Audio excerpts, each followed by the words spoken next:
Okay, Bismillahirrahmanirrahim. Assalamualaikum warahmatullahi wabarakatuh. My name is Putri Lestari. I am from PBI 3. Now we will explain about English for specific purpose now. There is now acceptance of many different approach and willingness to mix different types of material and methodology. There is a wide agreement that ESP has a role in ELT and that it is a movement while which remaining firmly within the ELT applied linguistic discipline has its own particular characteristic. Dudley Evans and Istijan 1998 that one major change has been emergency of English business, and as a major strain of ESP teaching, early it work has dominated for of English by English science and technology, and however, in the 1992, as Dudley Evans and Istijan rule the largest of area of growth is business English. There is growing diversity in ESP teaching with interesting variation between, on the one hand, of EAP situation in English medium institution and those institutions where is English plays a subsidiary rule national language, and on the one hand approach to EAP and to business English. Pada tahun 2001 ditandai peningkatan 21% jurnal pada Inggris tujuan khusus yang mencakup all branch subject relatively well established as a journal in the discipline of applied linguistics. The development of ESP Journal. Nah, pada tahun 1880-an telah muncul jurnal ESP internasional Asia dan Jepang. Nah, di mana keberadaan jurnal kontribusi pada sejarah bahasa Inggris untuk tujuan khusus ini untuk tujuan khusus tertentu, berkontribusi pada sejarah bahasa Inggris untuk tujuan tertentu. The development of ESP Journal. Nah, pada tahun 1080-an telah ada jurnal internasional Asia dan bahkan di Jepang. Nah, di mana keberadaan kontribusi jurnal dalam sejarah bahasa Inggris ini pada bahasa Inggris tujuan khusus. Nah, berikut ini hasil penelitian. Pertama itu author and geographical origin of papers. Nah, di mana sini antara perbandingan antara Amerika Serikat, Inggris dan negara lain.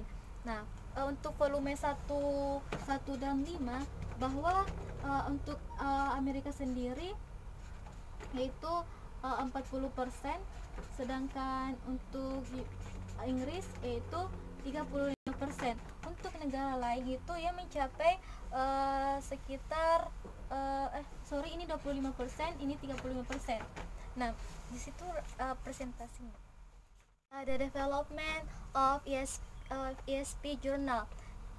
Nah, pada tahun 1080-an telah ada jurnal internasional Asia bahkan di Jepang. Nah, keberadaan jurnal berkontribusi pada sejarah bahasa Inggris tujuan khusus.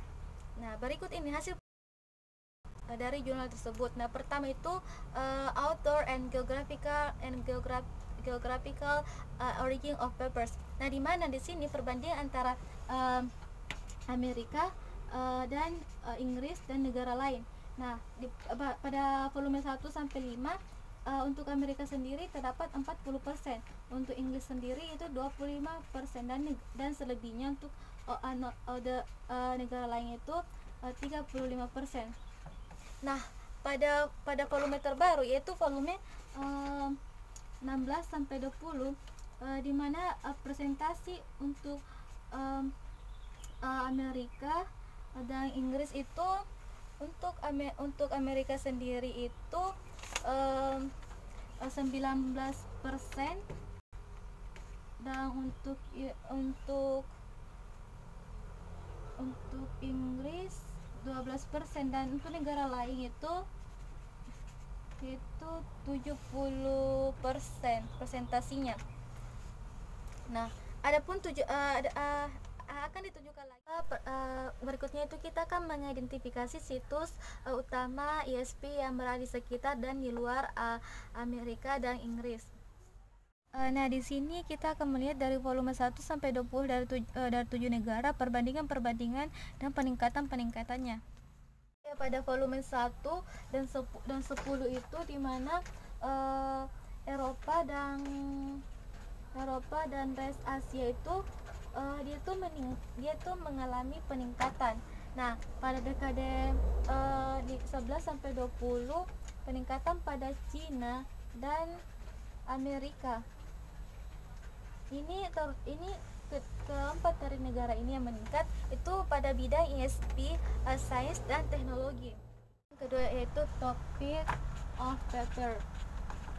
Nah, di mana topic of papers ini dia tuh lebih berfokus pada ISPG. Ini adalah diagram ISP, IST dan IOP. Nah, jika kita lihat dari diagram tersebut terdapat penurunan drastis makalah pada ISP. Nah, permasalahan pertama itu pada ISP umum. Misalnya bahwa pendekatan pada buku ISP memiliki penilaian rendah bagi para peneliti untuk evaluasi buku tes bisnis. Dan kedua yaitu yang kedua itu lokasi utama penelitian di seluruh dunia itu tidak menggunakan ISP tapi menggunakan IST, baik itu di tingkat universitas maupun di tingkat lembaga tersier. Poin yang ketiga yaitu ISP tumbuh secara signifikan dibanding IST tumbuh secara signifikan dibandingkan ISP, di mana IST ini mengorbankan artikel IST. Nah, artikel IST ini hanya digunakan pada itu komunikasi bisnis dan bisnis bahasa Inggris. Pengaruh bagaimana ISP berkembang dalam satu dekade ke depan. Pertama, internationalization. Tampaknya penelitian dan praktis will continue to spread geographically and to present trends of paper submission, such as the reports work in Eropa Timur, China will represent particular areas of growth.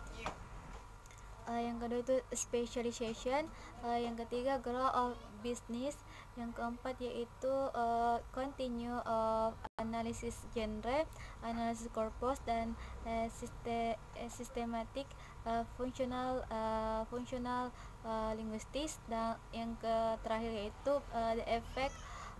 the effect of English as an international language, di mana sebagai dampak dari Inggris ini bahwa secara internasional baik non pribumi atau di luar dari orang yang berbahasa Inggris itu, di luar dari yang menggunakan bahasa Inggris sebagai bahasa ibu, dia menjadikan bahasa Inggris juga sebagai alat komunikasi atau alat interaksi mereka. Nah, diketahui bahwa telah dikatakan bahwa ISP ini akan menjadi tren di masa depan nantinya. ISP di Indonesia sendiri kita ketahui bahwa terdapat masalah-masalah yang dihadapi oleh si pengajar untuk pengajaran bahasa Inggris baik di tingkat sekolah menengah maupun di tingkat tersier atau universitas. Nah, di bahwa pengajar mendapatkan sebuah masalah ketika si murid ini misalkan contoh dia membaca atau menulis, dia tuh lebih mengambil banyak waktu. Nah, makanya ISP ini memberikan sebuah kondisi di mana masalah-masalah masalah-masalah bahasa Inggris yang terdapat di Indonesia bisa teratasi. Oke, sekian dari video saya. Mohon maaf terdapat banyak kesalahan yang saya perbuat. Mohon maaf. Assalamualaikum warahmatullahi wabarakatuh.